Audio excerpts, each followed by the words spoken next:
Hey, MOMnation, and welcome back to another episode of From the Heart. And I just love this show. And this is actually our very last From the Heart for 2024. So, Miranda, yay, you win the prize of being the last guest of the year. But let me tell you why I love this show, Miranda. It's because, and all of you out there, it's because on this show, this is my opportunity to talk with amazing women that have risen from the ashes, that have pulled themselves up from the bootstraps, that have gotten over the hump and are here to tell us the story. They're here on the other side with us, ready to help us not feel alone, help us know that there's somebody out there that has experienced what we've gone through before.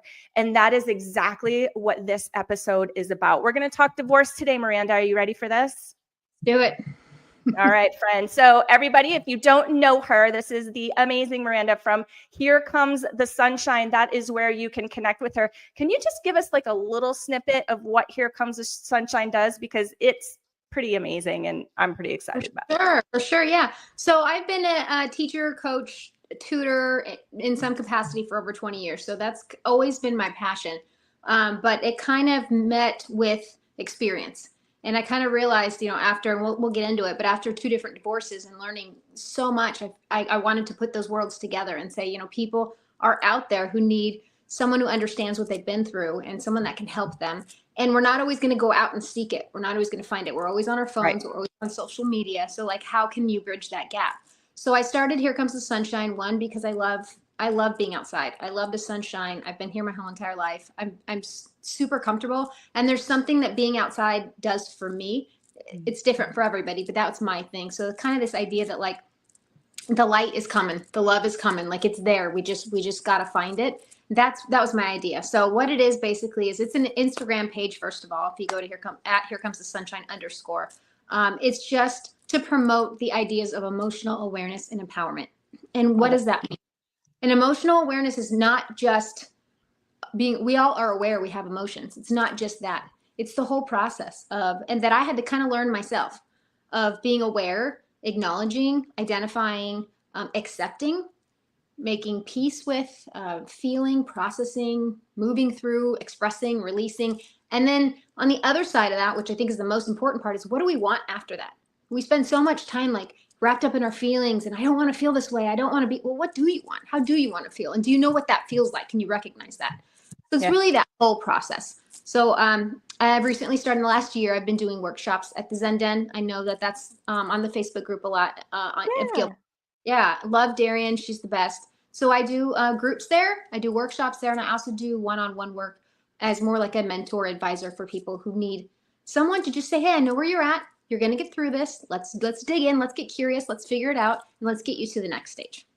I love that. And one big thing that stuck out to me about what you said that I see in, my everyday life working with all the moms that I work with. And I don't know if it's just a mom thing or if the dudes do it too. I don't really know. I mostly just talk to moms, so I don't know. But is feeling your feelings, giving yourself that time and that space to actually identify, here's how I feel and it's okay. I find a lot of us, and myself included,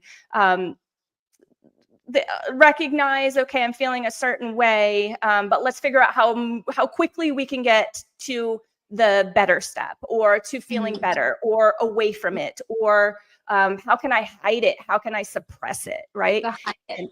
And that's not that's not the best processing process. Does that make sense?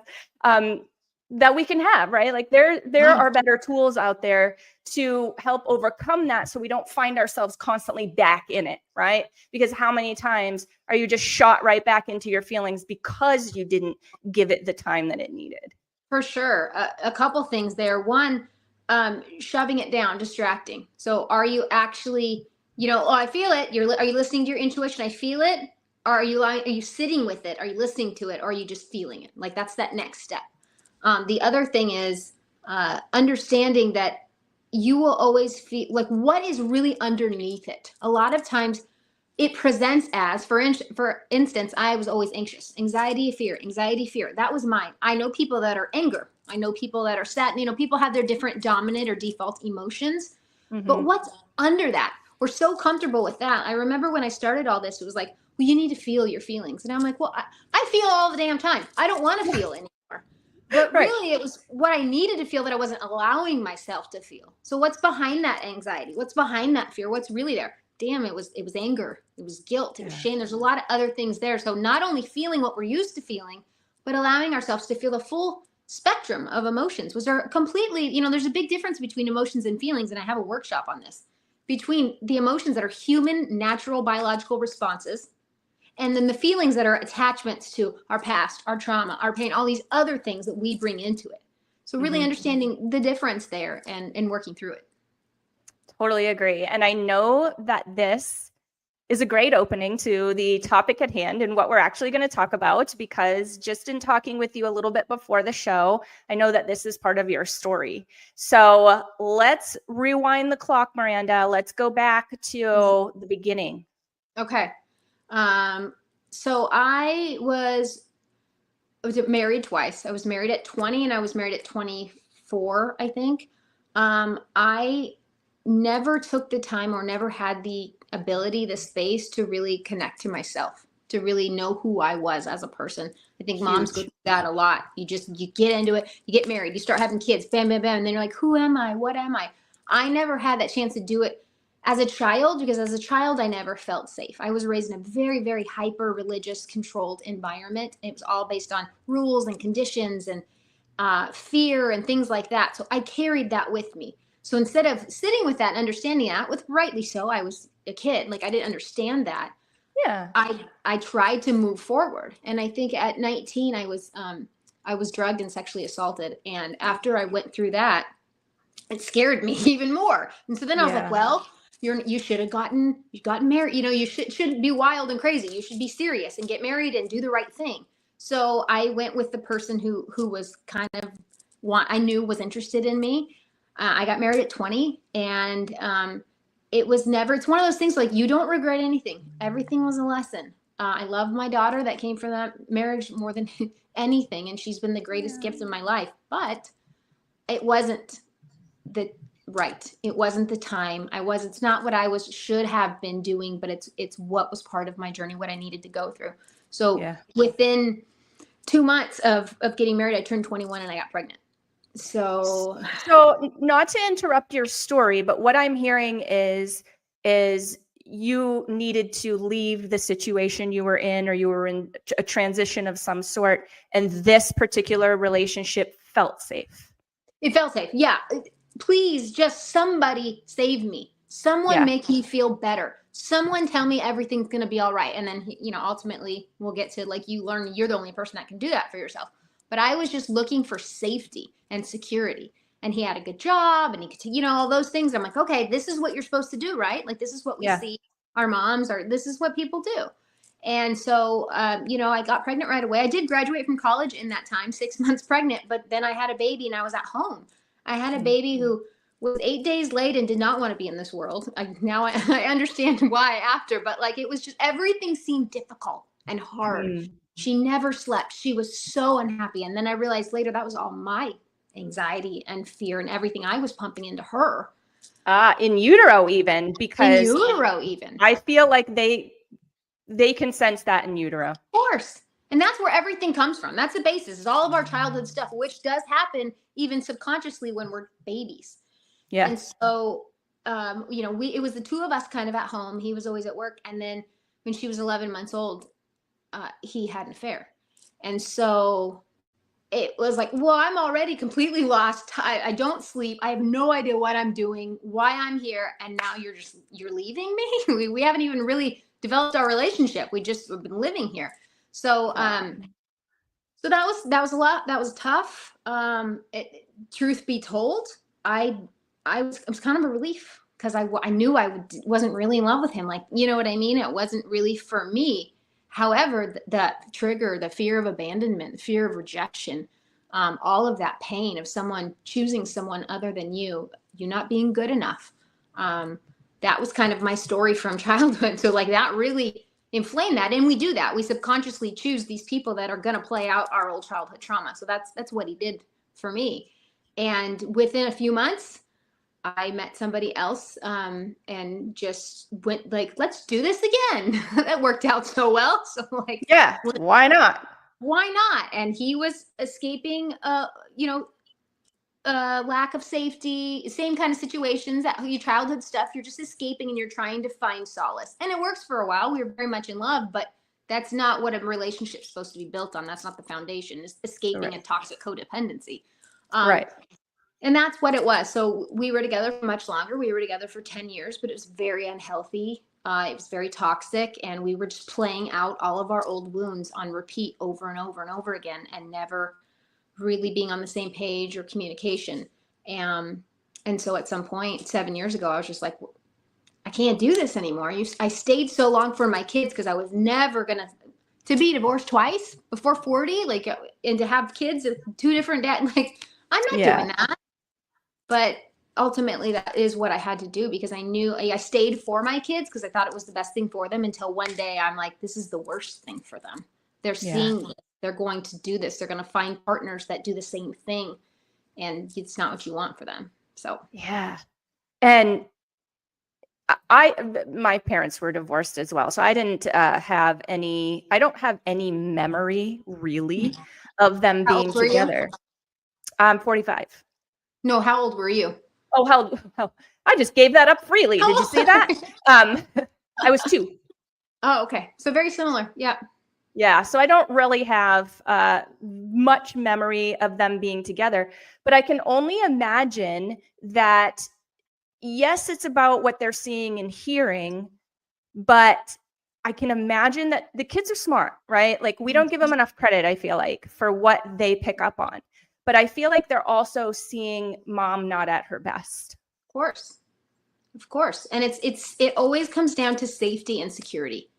And if you are not safe and secure, that is what you put out into the world. That is the energy that you have. And that is what they pick up. And now their childhood becomes, how do we attach to mom and help her feel safe and secure? How do we feel safe and secure? Because we're not able to, because she's not.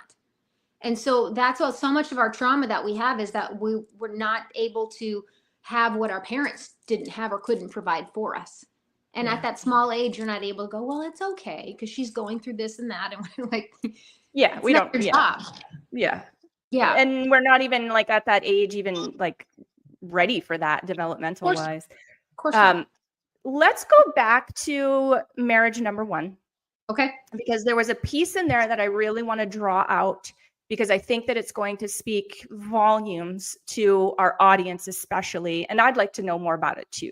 Sure. So you have at the time, 11-month-old, you had said? Mm-hmm. Mm-hmm. Okay. So you have 11-month-old, you get this bomb dropped on you. We all know what it's like to be in newborn mode for that amount of time. So like, I totally can imagine where you were at, just in what you had on your plate,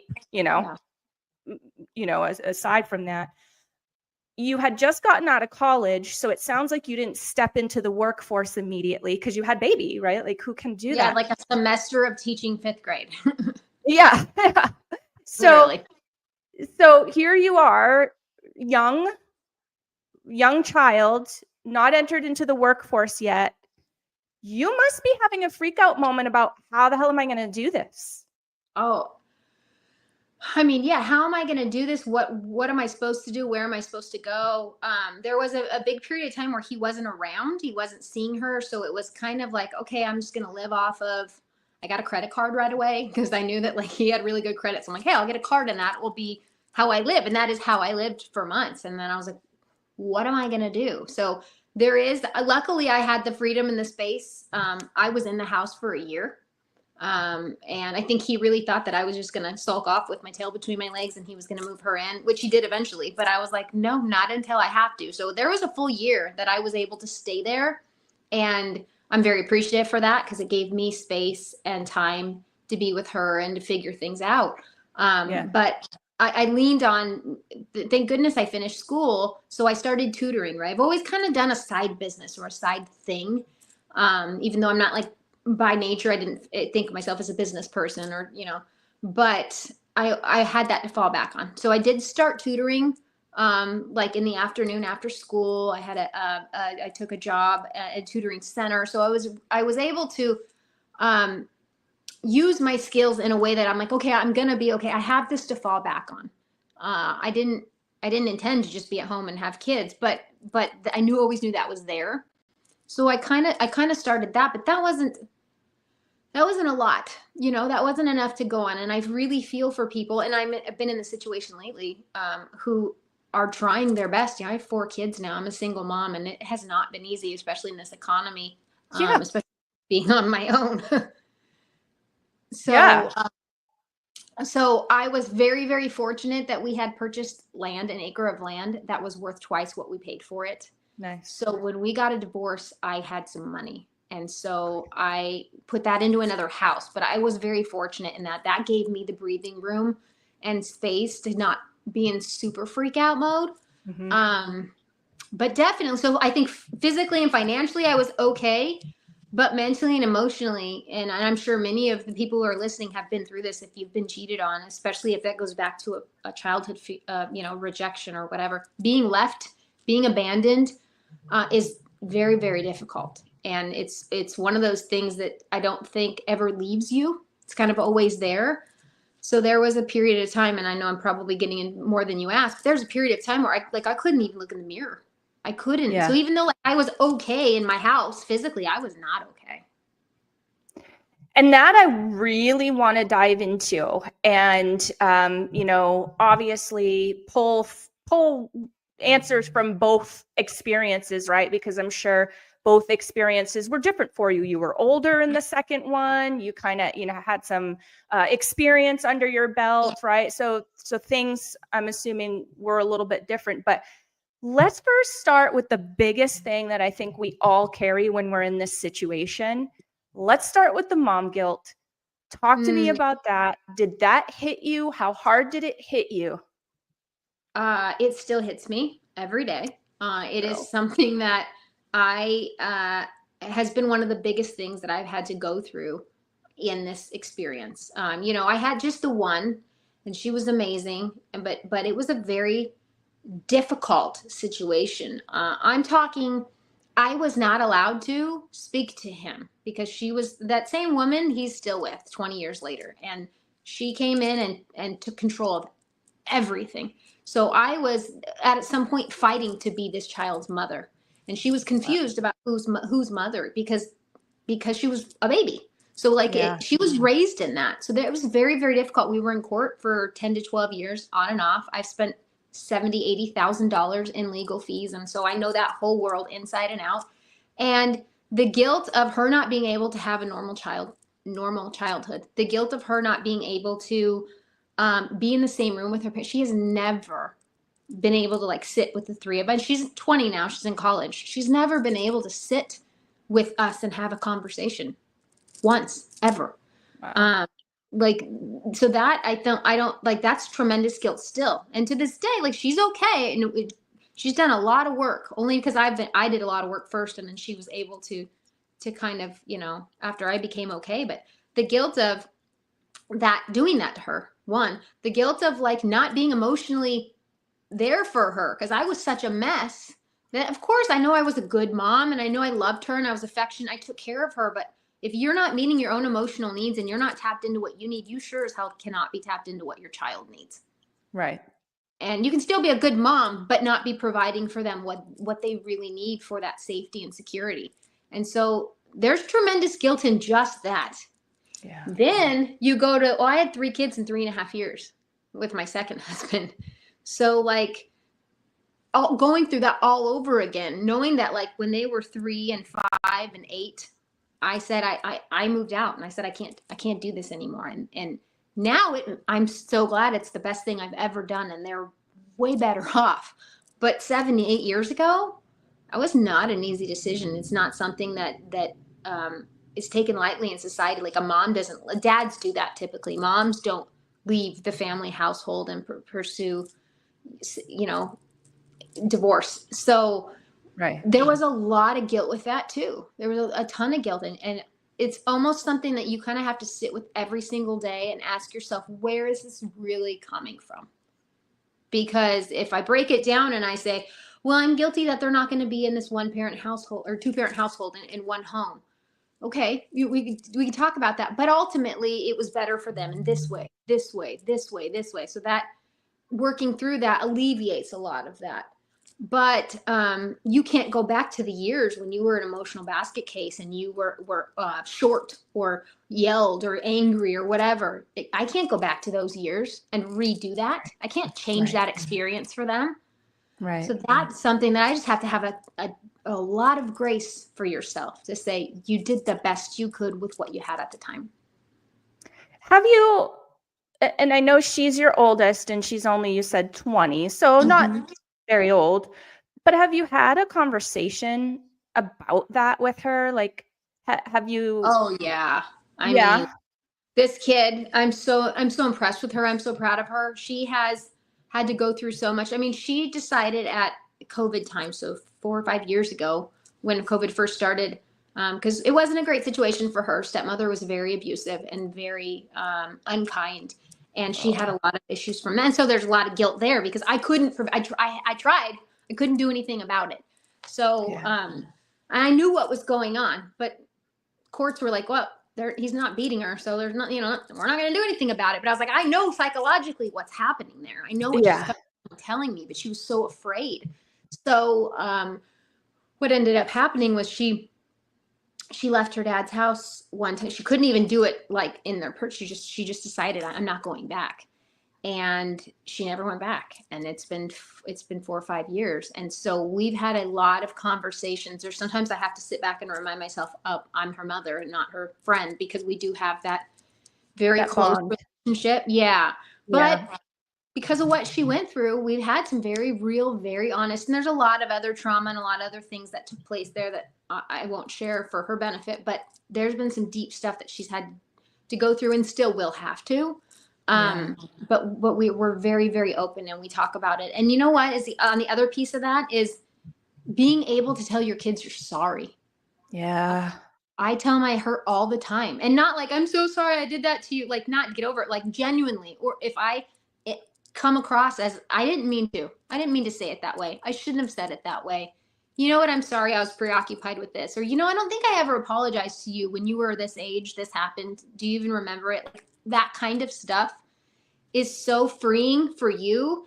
And it's so impactful for your children, because like, oh, you're a human being. You screw up too. Like, oh, it's okay to do that. Oh, okay. Thank you for setting that example for me, Totally agree. We have another show that we push through this channel, and it's called Mental Wealth. It's a once-a-month show, and there is a certified counselor that is on the show with me, and we talk about that all the time. So we focus on moms' personal kind of counseling issues and topics, and also children and the relationship between us and our children. And she says that all the time. She said, it's okay to sit your kids down and be like, hey man, I screwed up and I'm really sorry about that. And, I'm going to do it this way next time, or I'm working on that, or, it's okay to do that. And honestly, it's relieving when I think about it from a child's mind. Like if, one of my caregivers came to me and never did that, and they have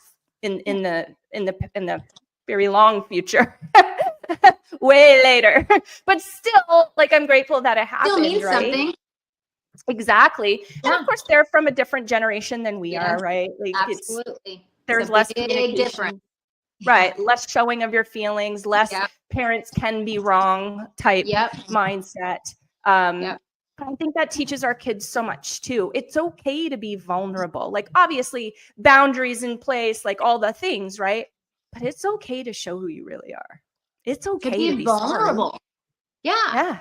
Be real, to be honest, because especially how I grew up in the religious setting and very patriarchal and very like authoritarian and very like rules, like you can do no wrong. You should still honor and respect me, even though I'm not doing it right and you're not getting what you need from me, but this is what you'll do. And it's very, It's very important to like be able to, we're all souls, we're all human beings. It doesn't matter Right. what age we are, we have the same feelings and emotions, and we go through the same experiences, and it's important to be like on the level with your kids about that kind of thing. Well, and learning, like, I don't know about you, but I just told you how old I am, and I learn something new every single day. Of course. Still, every day I learn something new about myself. I learned a new tool. I learned a new way of thinking, way of processing, way of being understanding to others. And I think that we have to realize that not everybody is at the same level we're at. And I think we forget that and we assume that they are. And they're not. Well, we're not we're only all, that, we're all at different levels, but not only that, we trigger people who are set in their thinking and in their beliefs. Because you just mentioned generationally, one of the biggest difference in those two generations is, I've realized the more you learn, the more you know, the more you realize you don't know anything. Yep. And it takes the pressure off you to have to be like, I'm right, and this is how you should think. That, I'm like, really? I don't really know. Let's learn more about that. And that's how I've approached life in this second divorce. Like, I have no clue, and I'm going to quit acting like I do. Now I've gained confidence in areas, certainly like this, lived experience, emotions. I have confidence, but I don't know all the answers, and I'm not going to act like I do. But the older generation, I think that they're very set in like, this is how it's supposed to be, and this is how it's supposed to go. And that's because to admit otherwise, or to open that up, is to let in that pain and let in those emotions that they've been holding down for so long. It just puts them in this place of like, do you know what I mean? I do. Almost like they're admitting weakness. Yeah. And, so I was raised by that. Like, it seems like you were too. And for a very long time, I subconsciously felt that revealing my true feelings showed weakness. Mm. And you know what? It's the total opposite, Miranda. Total. All you need is you need to be safe and have the space to feel and say what your feelings are, and that be okay to express yourself. And if we can't do that, if we're not safe to like, this is who I am, and we're not safe to like, this is how I feel, then you're from the beginning, you don't feel that way. You're wired that way.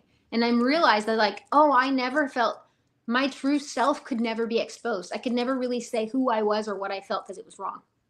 Mm-hmm. And so then I sought that out, and then I played that out in my marriages. Like, I was always the step down, and I didn't really know what I was talking about, and I wasn't justified in my feelings, or whatever it is. Yep. So let's talk co-parenting, because Okay. I'm going to assume that your co-parenting style, or experience rather, changed between divorce 1 and divorce 2, and probably even changed with the divorce 1 as you grew and changed yourself, if that makes sense, right? Like, absolutely. Can you talk to me a little bit about what that was like in the beginning? What made it change and what it changed to? So my first divorce was so bad that it was like I'd have done the logbooks, I've done the emailing. We weren't allowed to talk. So like, I have done the extreme toxic no contact parenting, and I stayed the night at your house on Christmas Eve parenting. Like, I have done all spectrum. Cool. My second ex-husband and I don't agree. I don't love everything, but I understand. That's because I'm so confident in who I am, and I'm so confident in what I'm doing with my children, and I know that they're safe, that I'm not worried about it when they're over there. And I know that's hard for some people to say, because I didn't feel that way for a long time. So that makes it easier for me to have real discussions with them. But going back to the first one, it was all fear-based. It was all anger. It was all emotionally charged. It was never about her. It was always about what had happened between us. And even though I don't think I was necessarily in the wrong, I mean, he had an affair, I definitely was emotionally charged, because it brought up all of my stuff from my childhood. So my reactions were emotional. My emails were worded in a way that seemed completely innocent, but I was trying to like maybe get my point across or make sure get what I needed to say out and not just about her and her well-being.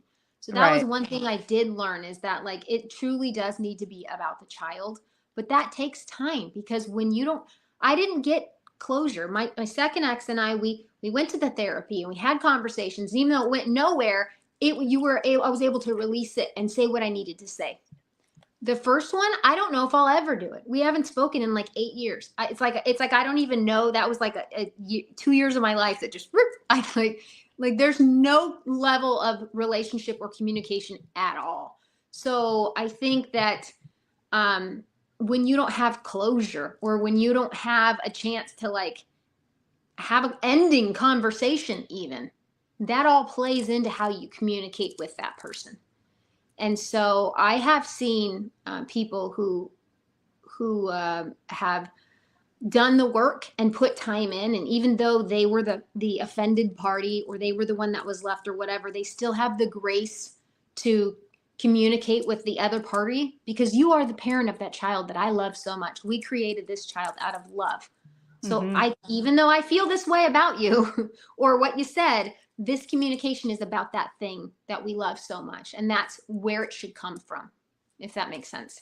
It totally does. And something in there that you said, I just want to extract and kind of shine a little bit of a light on. And it kind of goes back to that old saying, hurt people hurt people. Yeah. So, when we're communicating and we're writing those emails, like in the example that you made, and we're throwing in a couple of little tidbits that we know are probably going to press some buttons that aren't necessary, I feel like that's our flag that says, yo, you still have some work to do. Yeah. It's all reaction versus response. Everything that we do is usually, especially as a woman, especially as a mom, is often an emotional reaction and not an informative response. Yeah. So I would suggest to anyone that's out there that's going through it, writing is so powerful. Practicing is so powerful. I don't think that I've ever felt as crazy as I did after that, where I talked to myself all day long, in the shower, in the car. I practiced every conversation, which wasn't probably great for my anxiety, but I was able to like verbalize and practice. How do I want this to say? How do I want this to sound? What do I want to say? I would write several emails of drafts of emails. I would never send anything. I think we had like a 24-hour rule. I would never send immediately. Write it out, shut your computer, go do something else, come back later or tomorrow, reread it, edit it, take out the fluff, take out the details, make it a business arrangement, do what you need to do. So you're getting it out. The energetic power of transferring what you want to say, but not actually saying it to them, is still very powerful. Yeah, I agree with that. So that was that experience. Now, how was the second experience different? Because how did you go from incommunicado to, hey, I'll just stay the night at your house for Christmas because it's easier and we can wake up together and the kids can have us both? So we were never like not communicative, my second ex-husband and I. We had 3 kids together. I lived in the house for 6 months and in the other side of the house. Like it was a thoughtful, gradual process. And even though I don't think he was in agreement with it, he wasn't going to change or do any of the work that needed to happen for us to grow. And like I had to accept that. And I'm a Scorpio. I don't know if anyone cares about that, but I know like that's the kind of like we love, we loyal until we're not. And then when the switch is off, it's done. It's not coming back. Over. And I remember the flip that I made. Like, I'm no longer emotionally invested. This is now like a business to me. Like I want to make sure, and something just changed in me. But it took months of me watching YouTube videos and listening to podcasts and like kind of figuring out what I was feeling. What's emotional abuse? What does this mean? Like it took a lot of time to get through that. But when I did, and I came to him and I said, okay, here's how, and it wasn't a shock. We'd been horrible fights, and it's not like it came out of nowhere. Right. But when I came to him with what I want to do and how I want it to look, I was very intentional. I wrote everything out. This is what, even though we changed it and edited it, I had a plan of like, this is how I'd like to communicate. This is how I'd like to do it. And even though, like I said, I don't think he was in agreement, he saw, and to his credit, was there for me from day one helped me with court, helped me through all that stuff, supported me and supported my daughter, who he considers his daughter. He was there for all of that. So he saw how bad it was, how awful it was. I mean, police were involved. Like, it was very, very bad. So I think even though he was not happy in his heart of hearts, he knew he did not want his kids to see that or go through it. Yeah. So we were always able to, and there's been ebbs and flows. There's been times I've had the kids for a long time. There's been times we haven't talked. It's definitely been a journey. But I think from the beginning, there was enough respect there that, like, I'm not trying to take the kids away from you. I'm not, this isn't the best situation for anybody anymore, but we can still be a family. And I think that, like, when you make kids with someone, you're tied to them forever.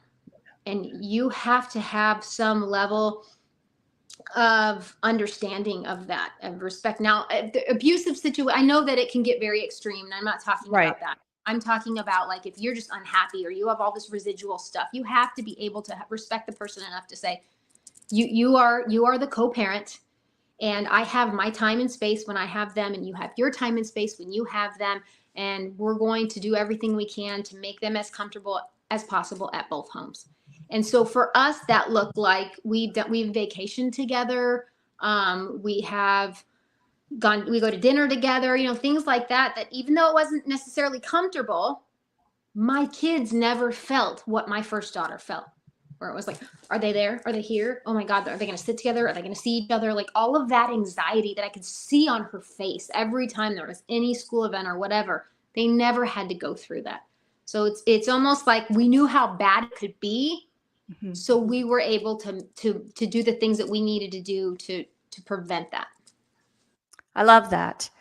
How did you, and maybe it was very easy for you. For some people, I think it's not quite as easy, but how did you avoid the temptation, if you had it, of using the kids as a weapon?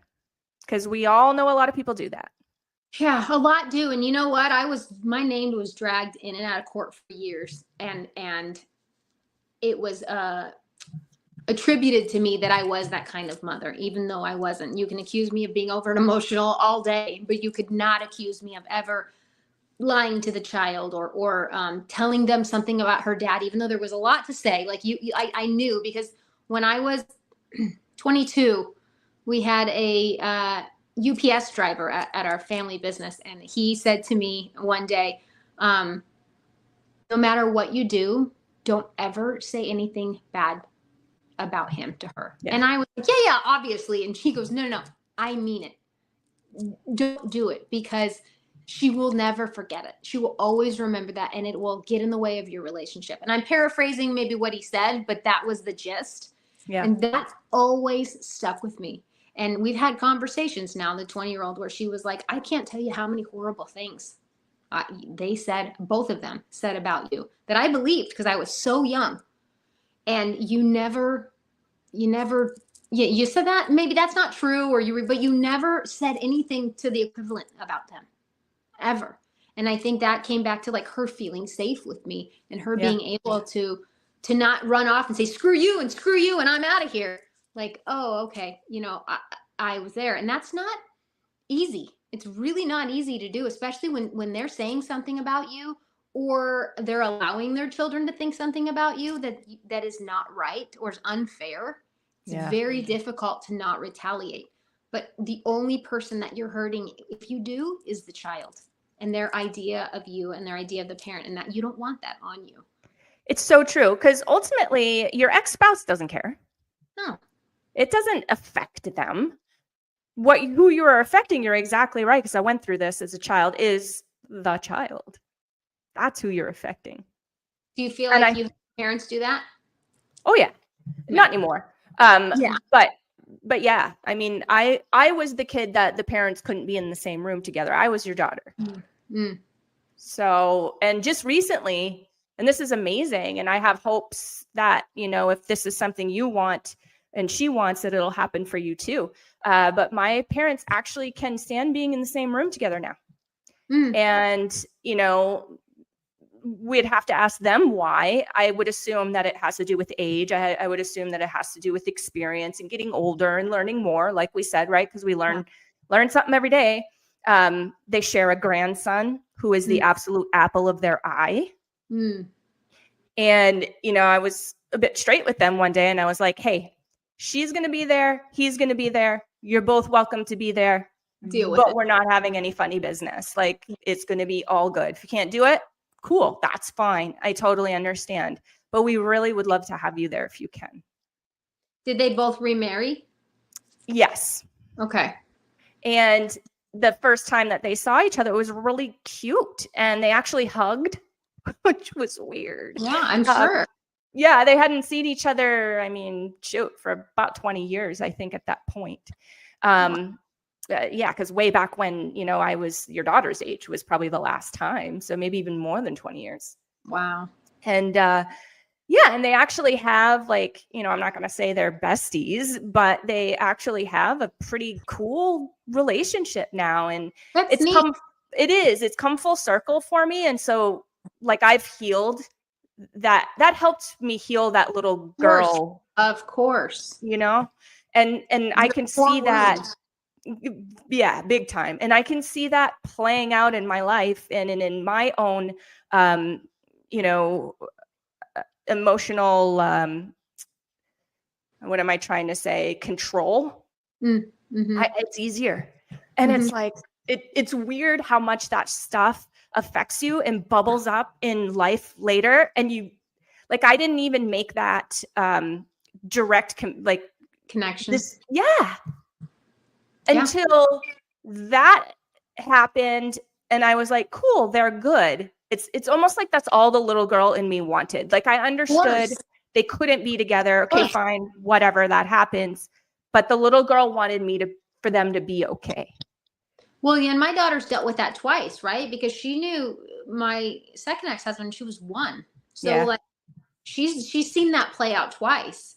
And it's hard for me because I want her to feel that, but it's almost like that. I want, you always want your parents back together, but I want you guys back together, but also I want you back together, but also I want you to be happy because I know that neither one of them are for you. So it's this weird thing that she goes through where you always have that feeling in here. But if you see them act out like your parents, you see them together, you see them thriving, there's no fighting, then that need, I think, goes away, or it's not as strong, because what you really want is you want to repair the bond. You want to repair the connection. You want everybody to be okay.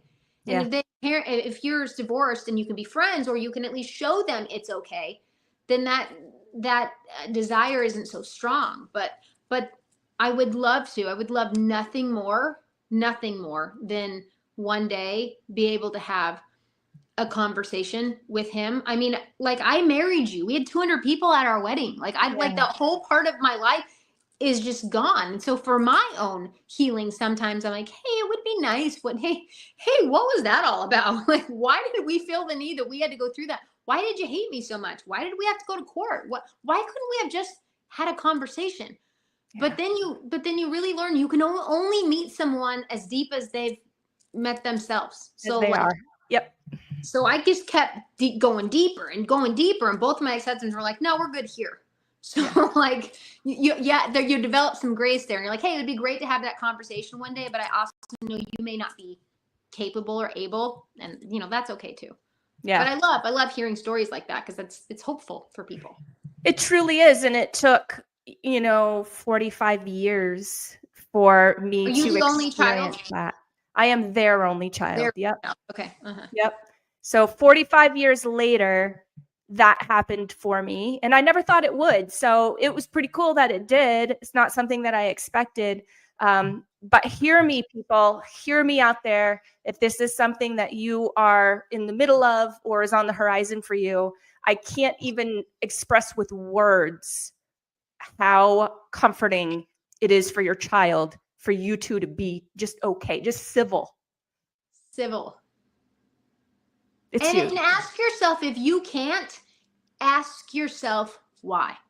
Because even though I think I always put on the good front of like being cordial, there are still, I don't know if I can cuss, but there's still days I'd be like, hey, what an a-hole. Like, what, Yeah. like, I was like, ugh, like I'm still feeling it when I was around, or rolling my eyes or being overly dramatic. And I just sit back and go, like, why? What are you still holding on to? Because you're not in that marriage anymore. You're on your own. What is actually still really bothering you? And dig, like, get curious and dig about what it is. And if you need to go to therapy, if you need to be in support groups, if you need to just journal, whatever it is, get it out. Like, dig and get it out so that it doesn't become on the forefront of every time you hear that name or see that person. You're just like, ugh. Triggered. Yeah. Mm-hmm. 100%. Miranda, I've loved this conversation. You've brought me to tears about 3 times. I don't know if you've seen it. No. About 3 times that's happened. That's serious for you. Like, it's the same. I would love to have my daughter talk to you one day. That would be amazing. I would be more than happy to, and to share with her, what I went through and the fears that I had as a child and the assumptions that I made and the beliefs that I had that were not, fact-based at all. There was a lot, and I've done a lot of work, and I've really come a long way from who that girl was way back then. And I'm really proud of that. This conversation has definitely sparked some warmth in my heart, and I appreciate what you do, and thank you so much for being there for others. Something that I will always say, because years of therapy here and still in it, honestly. Yeah. There is nothing like feeling seen and heard. No, And if nothing, and if you don't think that being in therapy or connecting with somebody like Miranda or doing something to help yourself is worth it, just the fact of having somebody see and hear and validate you, I will tell you, will move mountains for you. And I didn't believe it until I lived it. Well, it's not only is it the first step, but it's the most important step. It's everything. Awareness, like taking that step is everything. But if I can add on to that, I'll just say, be careful about, and you may need to do that. You may need to do that on and off. I've been in therapy. I was raised by a mental health professional. There's nothing wrong with it at all. But sometimes we get stuck in, you get stuck in that victim mindset, or you get stuck in just needing to tell your story. And at some point, like, you need to be seen, you need to be heard, especially if you never were. But at some point, you've been seen, you've been heard, you got it out. Now, what are we going to do? Now, what actions are we going to take? Now, how are we going to move through this? And when it comes up, how are we going to handle it? I got in that cycle of, like, I went from my trauma being my identity for so many years, my victimhood being my identity for so many years, to, like, healing was my identity. And I got to do all this stuff. And then you become obsessed with that. No, I'm not saying everybody does, but for me, I became so consumed with that it was still all about the stuff. It was just in a prettier package. Yeah. But I still wasn't doing the work to move forward and move out of it. So I would just say, be seen, be heard, get the help, but also, what are you going to do past that? What are you going to call into your life? What are you going to move into now once you no longer have to be consumed with this pain? And that's an incredible question that I think a lot of people don't ask themselves. Especially if you're a mom. Your whole life is like, I have to keep these people alive. I have to do this stuff. I know I don't like feeling like this. I don't like feeling like this, but this is my only choice. And one day they're going to grow up and leave. What are you going to do then? Are you connected to yourself then to know what comes next, or is that it? Yeah. And I'm going to go out on a limb here because we haven't had an opportunity to really get to know each other, but I'm assuming that's what you help with. That is what I help with. Yeah. It's different than like therapy. There's a time and a place for everything. Is a tool in a toolbox. So, you need to do your spiritual work, and that just means connecting to yourself, to higher source, to love, whatever title you want to put on it. Your physical work, your emotional work, though, is just as important. And someone like me can help you to dig deeper, to get curious and figure out, you dealt with the problem, you exposed it, you get your connection to it, but now what? Now what do I want to do? And now how do I want to show up every single day? And what are the tools that I can use to do that? And just because I can't do an hour of something, or just because I can't do like what I think would be appropriate, I can still do something. I can still do this for 5 minutes. I can still set an intention. I can still show up for myself in the ways that I need to every single day. Because once you don't, little by little, you don't show up for yourself. You don't take the time, and then before you know it, you're full back into what feels like the source of the problem all over again. 100%. And you got to climb the mountain again. I've been there more times than like I have fingers and toes to count on. I totally understand what you're saying there. And Miranda, thank you so much for being here with us. Thank you for sharing your story. Thank you for the inspiration that you are to women. I mean, we need a lot more of us around to help support one another. Story. There's power in your story. And even if, like I mentioned the Zen Den earlier, I do a free monthly group because it's really important to me, especially for moms, that there's an avenue or a source or a place for you to be, to go. So at the beginning of every month, I do a free group for marriage and divorce, just support group essentially, to come for an hour and just let it out, or just sit back and listen, whether you're a veteran or you're going through it or whatever. Because this stuff, sometimes I have people that I've talked to who are 50 plus who are dealing with their divorce from 20 years ago. Whatever it is, find a place to be. Find a place, like I said, to be seen and heard. So that's one step. And then if you don't mind me sharing, I'm also starting a 6-week workshop at the Zen Den the last 2 weeks of January and then February, where we're going to walk through like all the stages of what it means to emotionally recover. Not to hate your spouse, not external, internal. Like, what do we do with all this? How do we work through it? What are our common challenges and pitfalls? My emotions and feelings is in there. How do we get serious about what we want? And how do we connect with ourselves? What does that look like? Acceptance, forgiveness, all of those things that are part of that journey. We're going to go through that. Obviously, it's going to be modified, but we're going to go through that journey in 6 weeks. And I'm going to do it at the Zen Den, but I also can do it online. I'm thinking about doing it too, because I do have a handful of people that are interested already. So I'm sure my information is out there, but if I could ask a question, it would be email me or send me a message on Instagram. I love to hear from people, because I know I have a lot of experiences. I think I've been through a lot, but I don't know every experience. So if you have been through divorce, if you've been through separation, or you're going through it, please share with me, like, this is what I'm struggling with. This is what is a challenge for me. This is what I don't get. This is what I can't get over.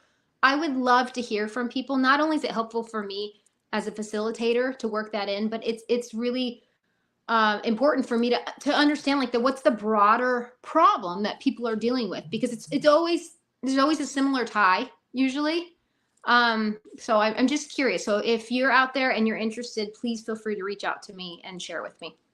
Well, thank you so much. And I do have your contact information in the show notes. So guys, makes it real easy to connect with Miranda. Just click and go. And then Miranda, you said another thing that sparked some interest for me. So I'll be talking with you a little bit later about our life event. I think that is a place where you would really thrive. And I know that our audience would appreciate information from you and that connection as well. So more to come, guys. If you want to check out any of our past episodes, remember, this is the last one of 2024. My goodness, I can't even believe we're already here. How did January happen already? Crazy. So nuts. Hop on over to our YouTube channel. It is at MOMnation USA. Scroll down just a little ways. You will see the From the Heart playlist there. That is where you can catch Miranda and our previous episodes. Scroll down a little bit more if you're bored, because there's a lot of other playlists on there that I think that you would find interesting as well. For my divorcing mamas, we do have a playlist called Divorcing as Parents. So definitely make sure that you check that out. There's a lot of juicy bits in that playlist. If you prefer the podcast style on your favorite podcast platform, please do a search for MOMnation Talk Radio. There you can find us, download, like us, notify, all the things. You'll never miss an episode, and we will see you next year. Thank you so much, Miranda. Thanks, Katie. Bye. Bye.